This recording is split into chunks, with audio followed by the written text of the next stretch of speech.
उस ऑडियो में ये बात हुई थी कि अरे यार क्या चिंदी चोरी वाली बात करती। वो कब से एक हफ्ते हमको चिट्ठियाँ बना रहा है। उनको मकान चाहिए होगा तो उनको बोलो 80,000 रुपये दे। अभी अगर 80,000 नहीं दे पा रहा है तो कम से कम उसे 10 तो ले ही लेना।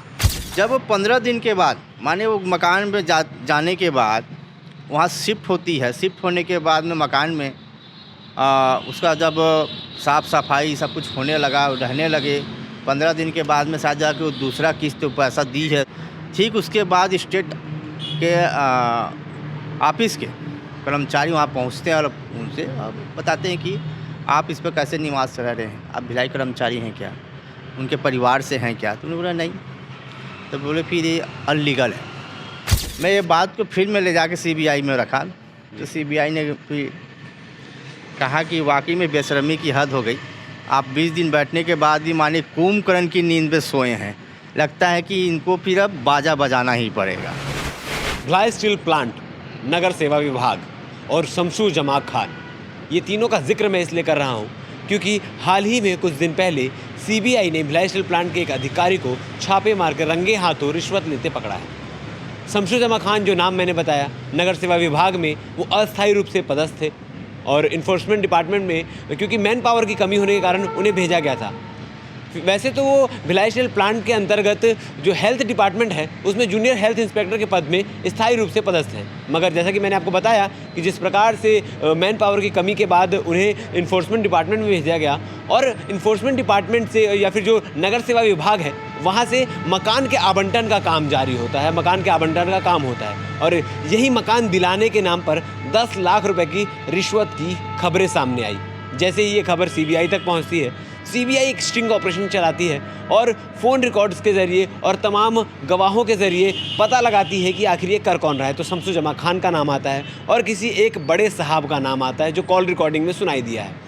बड़े साहब कौन है अभी ये पता लगाने वाली बात है, मगर शमशू जमा खान सत्य प्रकाश भारती, एक नाम ये भी सामने आता है, उनसे रिश्वत लेने के नाम पर 5,000 रुपये लेने के लिए जयंती स्टेडियम के पास बुलाता है और जब वो पैसे देने पहुंचते हैं तो CBI की टीम पहुंचती है और रंगे हाथ उन्हें पकड़ लेती है। अब जो नाम मैंने लिया है, सत्य प्रकाश भारती जी हमारे साथ मौजूद हैं, उनसे बातचीत करेंगे कि किस प्रकार से ये पूरा मामला हुआ, CBI कैसे एंटर हुई और CBI के एंटर होने के बाद कैसे शमशू जमा खान रंगे हाथों पकड़ाया और आगे किन किन पर कार्रवाई होनी बची है। सर जी, भिलाई स्टील प्लांट के अंतर्गत मकान के आवंटन को लेकर दलाली का मामला लगातार सामने आ रहा है।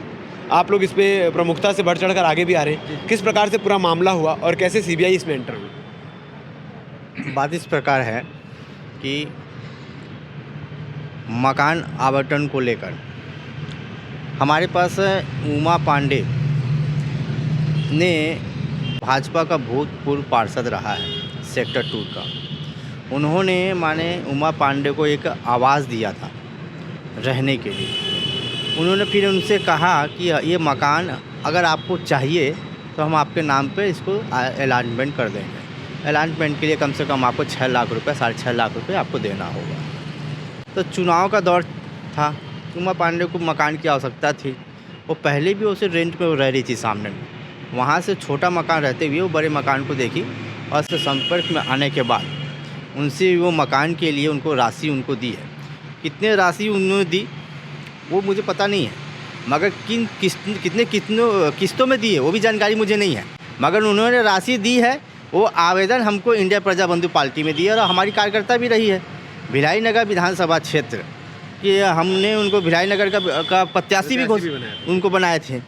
बात यहाँ पे ये है कि सिर्फ जब 15 दिन के बाद माने वो मकान में जाने के बाद वहाँ शिफ्ट होती है। शिफ्ट होने के बाद में मकान में उसका जब साफ़ सफाई सब कुछ होने लगा, रहने लगे, 15 दिन के बाद में शायद जाके वो दूसरा किस्त पैसा दी है। ठीक उसके बाद स्टेट के ऑफिस के कर्मचारी वहाँ पहुँचते हैं और उनसे बताते हैं कि आप इस पर कैसे निवास रह रहे हैं, आप भिलाई कर्मचारी हैं क्या, उनके परिवार से हैं क्या। तो उन्होंने बोला नहीं। तो बोले फिर ये अनलीगल है, ये किसी दूसरे के नाम पे ये जो हो चुका है, अलॉटमेंट हो चुका है, क्वार्टर नंबर B2 है बताए करके, और आपको हमको 3 दिवस का समय देते हैं, आप उनको खाली कर दीजिए। अब ये बात सुन के वो सन रह गई, क्योंकि ये तो अलॉटमेंट आपके नाम पे करा दूंगा करके वो पैसा लिया और ये आके बता रहे कि किसी किरण बाला के नाम पे अलॉटमेंट है करके। और जाकर उनसे संपर्क करी, बोले कि भैया ऐसा सब बात है करके। तो उन्होंने कहा कि आप चिंता ना करें, बलराम शुक्ला, अजय मिश्रा मेरे बहुत अच्छे संबंध हैं, और भाजपा की सरकार जैसे आएगी तो आपका ये मकान उसे कोई नहीं निकाल सकता, मैं आपके नाम पे करवा के दे दूँगा, आप चिंता मत करिए, ऊपर तक मेरी सेटिंग है, मैं बात कर लूँगा बोले। तो निश्चित रहे। उसी बीच में चुनाव का समय आ गया, आचार संहिता रहा, आचार संहिता तक कोई रोक टोक नहीं किया उनको। जैसे ही चुनाव ख़त्म हुआ, चुनाव ख़त्म होने के बाद रिजल्ट घोषित हुई है, और ठीक दूसरे दिन ही स्टेट ऑफिस के कर्मचारी दल बल के साथ उनको मकान खाली करने के लिए माने संपदा विभाग का टिकरी लेके आए थे, आपको खाली करना है। उन्होंने महिला हूँ बोली, आगे पीछे मेरे कोई नहीं है, रिक्वेस्ट करी, और उन्होंने कहा कि सर मैं अनलीगल नहीं हूँ, मैं पैसा दी हूँ और ये मकान मुझे चाबी मिला और मैं यहाँ शिफ्ट हूँ। मगर उमा पांडे को जब वो संपर्क करे, वो संपर्क भी नहीं किया, फ़ोन में उनसे बात नहीं किया। थक हार के वो महिला थाने में गई और आवेदन दी। आवेदन देने के बाद वहाँ कोई सुनवाई जब नहीं हुआ तो हमारी इंडिया प्रजा बंधु पार्टी में उन्होंने आवेदन दिया, और हम तत्काल उस मामले को लेकर जिला संबंधित कलेक्टर, एसपी, एडिशनल एसपी और टीआई को भी, और महानिदेशक मैंने आईजी साहब को भी उन्हें आवेदन देकर मैंने कहा कि इनके साथ ऐसा धोखाधड़ी हुआ है, और हम अगर 7 दिवस के भीतर इनका पैसा वापस नहीं कर देता है या मकान का निराकरण इनका नहीं हो जाता है तो हम धरने में बैठने में बाध्य हो जाएंगे। और हमने 8 तारीख तक वेट किए। 1 जनवरी को मैंने आवेदन दिया, 7 दिन तक मैंने देखा, 7 दिन तक मैंने शासन प्रशासन से कोई सुनवाई नहीं हुई। 8वें तारीख को हम लोग 8 जनवरी को मैं ज्ञापन दे के आया कि सर हम कल स्टेट ऑफिस के सामने में भिलाई इस्पात संयंत्र की संपत्ति को और लीज पर अलॉटमेंट के नाम पे किराए पर एक अन्य व्यक्ति कैसे उसको संचालन कर रहा है, मैं इसके खिलाफ मैं वहाँ पे बैठने जा रहा हूँ। और हमारी शांतिपूर्वक हमारी धरना प्रदर्शन है, ना उसमें कोई शोर शराबा होगा, ना हल्ला गुल्ला होगा, ना माइक होएगी, कोई नारा नहीं होगा। हम शांतिपूर्वक बाबा साहब के विचारों के आधार पर हम वहाँ पे बैठेंगे और एक मैसेज देंगे। हम 8 तारीख से लेकर मैं अनिश्चितकालीन धरना पे भी रहा, भूख हड़ताल पे भी हम क्रमवार से बैठे, भूख हड़ताल से हम आमरण अनशन में भी आ गए, मगर स्टेट ऑफिस का कोई भी कर्मचारी अधिकारी हमसे पूछने नहीं आया कि भाई आप क्यों बैठे हो। सीबीआई की एंट्री कैसे हुई इसमें? सीबीआई की एंट्री ये हुई कि जब मैं आमरण अनशन पे मैं बैठा तो 4 दिन हो चुके थे। 5वें दिन मेरी तबीयत जब ख़राब हो गई तो डॉक्टर लोग आए, और डॉक्टर लोग जब चेकअप किए बोले कि इनका तबीयत ज़्यादा गड़बड़ हो रहा है और स्वास्थ्य में इनके वो हो गए। तो डॉक्टर लोग चेकअप करने के बाद फ़ोन करने के बाद में फिर वहाँ से लोकेश्वर धूत, एसडीएम, तहसीलदार गुरुदत्त और उनके साथ और एक अधिकारी आए और बोले कि आपकी सारी मांगों को जो भी है हम स्वीकार करते हैं, मगर हम इस पे जांच में स्वयं करूंगा। मैं आपको आश्वासन लिखित में देता हूं कि पीड़िता का पैसा भी वापस होगा और मकान अभी खाली नहीं होगा। वो सिर्फ आश्वासन दिए, मगर मैं उससे संतुष्ट नहीं था। मैं उस आवेदन को लेकर मैं सीबीआई में गया, तो सीबीआई के पास जाने मैंने रिक्वेस्ट किया। मैंने सीबीआई यहाँ आई नहीं, सीबीआई को यहाँ पे लाया गया। मैंने रिक्वेस्ट किया सर कि यहाँ स्टेट ऑफिस भिलाई नगर सेवा विभाग में बड़े पैमाने पर भ्रष्टाचारी हो रही है और कई सालों से हो रहा है, और इस कई सालों से इनके साथ में दलाल सक्रिय हैं, और ये दलालों का ही के जरिए से 5 साल से तो छत्तीसगढ़ में सीबीआई की एंट्री बैन थी जी। मगर भाजपा सरकार के आने के बाद वो बैन हट गई, क्योंकि कांग्रेस की सरकार भ्रष्टाचार बढ़ाती है। अगर कांग्रेस चाहती तो माने भ्रष्टाचार को रोकती, और भाजपा की सरकार के आने के बाद ही भ्रष्टाचार हट गया और सीबीआई की एंट्री भी हुई, इनकम टैक्स डिपार्टमेंट के भी हुआ, और सभी जगह छापे पड़ रहे हैं।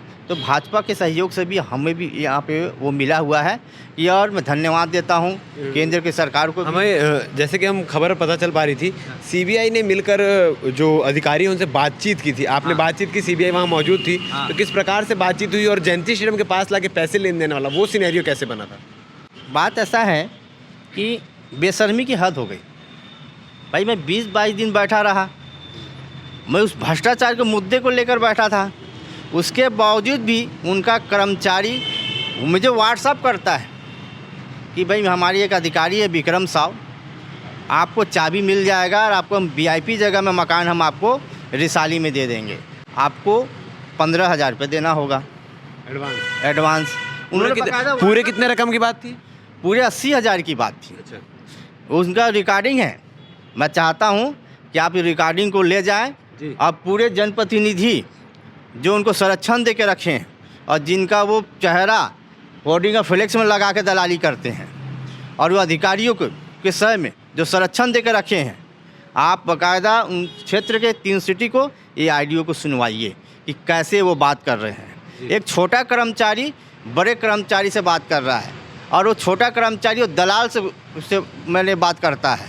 इस आधार पर क्या था उस ऑडियो में, किस प्रकार से बातचीत हुई होगी, आप सुने होंगे? उस ऑडियो में ये बात हुई थी कि अरे यार क्या चिंदी चोरी वाली बात करते, वो कब से एक हमको बना रहा है, उनको मकान चाहिए होगा तो उनको बोलो 80,000 रुपये दे। अभी अगर 80,000 नहीं दे पा रहा है तो कम से कम उसे 10 तो ले ही लेना। जी सर उनका कहना था। मैं चुपचाप था, क्या मेरे पास पैसे तो थे नहीं।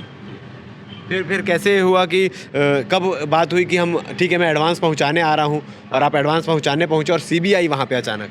नहीं, मैं ये बात को फिर में ले जाके सीबीआई में रखा तो सीबीआई ने फिर कहा कि वाकई में बेशर्मी की हद हो गई।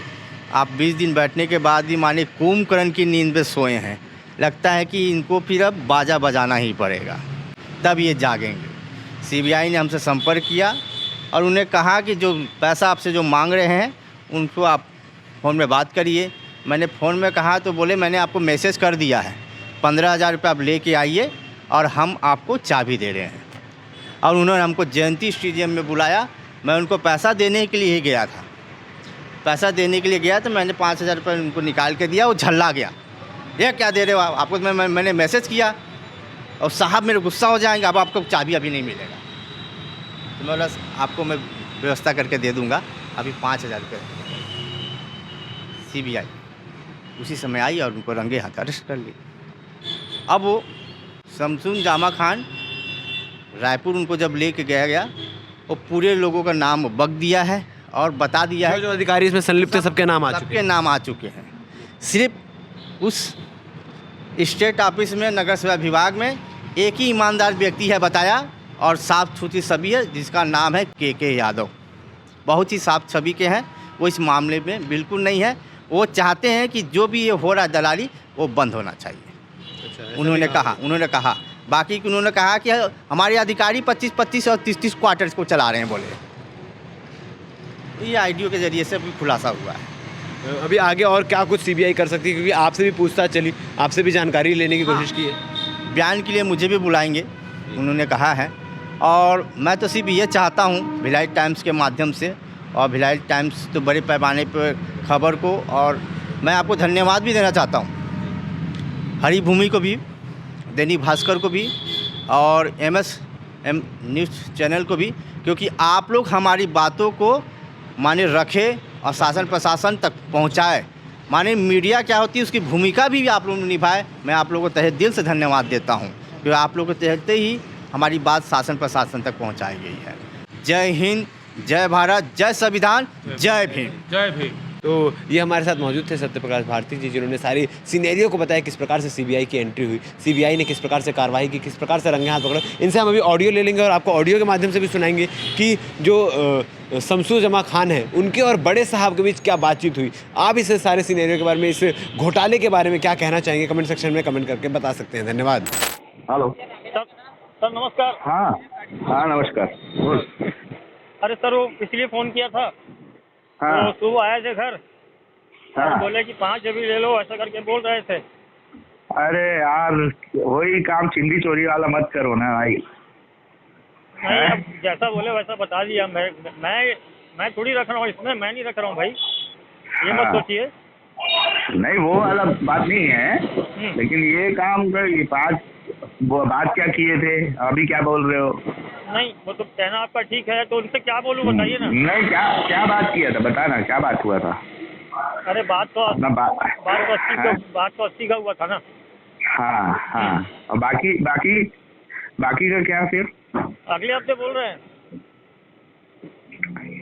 अच्छा,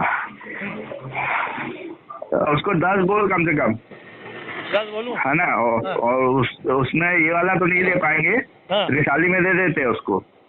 जैसा बोलिए, है ना? ठीक है, बोल देता हूँ। हाँ, रिसाली में दे देंगे उसको। ठीक है ठीक है, ठीक है ठीक हाँ, है ठीक है सर, उसको- मैं भी बात कर लेता हूँ। हाँ, और 10 तो लेना कम से कम। हाँ ठीक है। और बाकी फिर होगा, उसके बाद ही होगा ना काम। हाँ ठीक है, ठीक है ना, ठीक है ना, बिल्कुल ठीक है, बिल्कुल ठीक है। हाँ, ठीक ठीक, चलो, ओके सर, ठीक। हाँ।